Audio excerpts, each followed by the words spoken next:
Bite कोण देणार विचारा की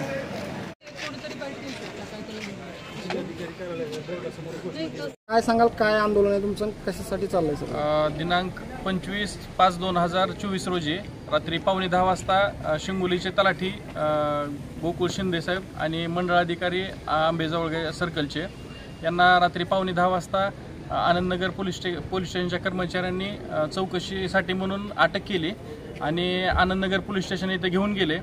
त्याबाबतची कार्यालयाला किंवा त्यांनाही याबाबतची कुठलीही पूर्वकल्पना दिलेली नव्हती। त्यांचं जेवण चालू होतं। जेवण चालू असताना त्यांना तिथून अटक करण्यात आली।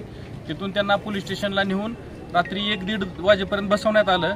तिथं गेल्यानंतर ही नेमकं कुठल्या चौकशीसाठी बोलवलं याचा कुठलाही त्यांना उल्लेख करण्यात आला नाही, कशासाठी आणलं हे सांगण्यात आलं नाही।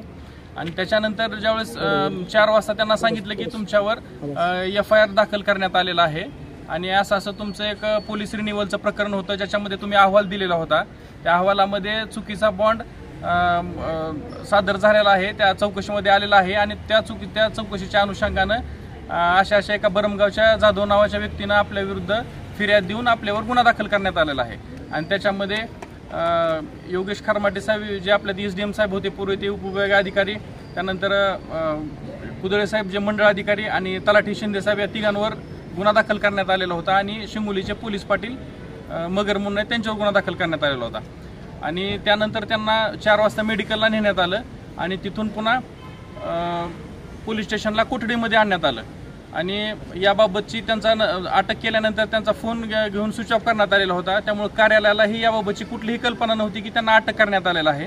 आणि ज्यावेळेस दुपारी 12-1 वाजता त्यांचा फोन लागत नाही, नैसर्गिक आपत्तीचे इथं पंचनामे चालू असताना ज्यावेळेस गावातून फोन येले, तलाठी मंडळ अधिकाऱ्यांचे फोन लागत नाहीत हे लक्षात आल्यावर ज्यावेळेस चौकशी केली घरी गेल्यानंतर त्यावेळेस हा प्रकार उघडकीस आला की त्यांना अटक करण्यात आलेली आहे आणि ह्या गुन्ह्यामध्ये अटक करण्यात आलेली आहे। त्यानंतर पुन्हा मग त्यांना प्रकरण काय नेमकं यासंबंधी आमचे तहसीलदार मॅडम यांनी फोन केला की बाबा आम्हाला एक FIRची कॉपी देण्यात यावी सदरील गुन्ह्याबाबतची, तर आपण अर्ज सादर करा। त्या अर्ज सादर केल्यानंतर आपल्याला FIRची कॉपी देण्यात येईल, अशी FIRची कॉपी देण्यात येणार नाही अशा स्वरूपाची मनमानी करण्यात आली। म्हणजे साधी FIRची कॉपी जी पब्लिक डॉक्युमेंट आहे ते सुद्धा देण्यात आलं नाही। आणि ज्यावेळेस कोर्टामध्ये हजर करण्यात आलं रविवारी 26 तारखेला, त्यानंतर त्यांना 1 दिवसाची PCR देण्यात आली आणि न्यायालयात जामिनासाठी हजर केल्यानंतर त्या दिवशी रात्री नंतर आम्हाला DYSP साहेबांकडून मॅडमना कॉपी मिळाली FIRची। मग सर्वांनी कॉपी वाचली, त्या अनुषंगाने आम्ही दुसऱ्या दिवशी बेल ॲप्लिकेशन कोर्टामध्ये दिलं आणि कोर्टाचे हे निदर्शनास आणून दिले की जो काय गुन्हा दाखल करण्यात आलेला आहे तो बेकायदेशीर आहे। 156(3)चं कुठलंही पालन करण्यात आलेलं नाही। आता SDO साहेबांना गुन्हा दाखल करताना राज्य शासनाची परवानगी लागते, अशी कुठलीही परवानगी न घेता बेकायदेशीरपणे गुन्हा दाखल करून कुठलीही पूर्वपरवानगी न देता एखाद्या सराईत गुन्हेगाराला ज्याप्रमाणे वागणूक दिली जाते अशा प्रकारची वागणूक त्यांना दिली गेली। आता हे त्यात BPचे शुगरचे पेशंट होते, त्यांचं जेवण झालेलं नव्हतं रात्री सुद्धा आणि कोर्टामध्ये आम्ही म्हणलो होते घरचा एखादा डब्बा वगैरे त्यांना देण्यात यावा, तो सुद्धा दिलेला नाही।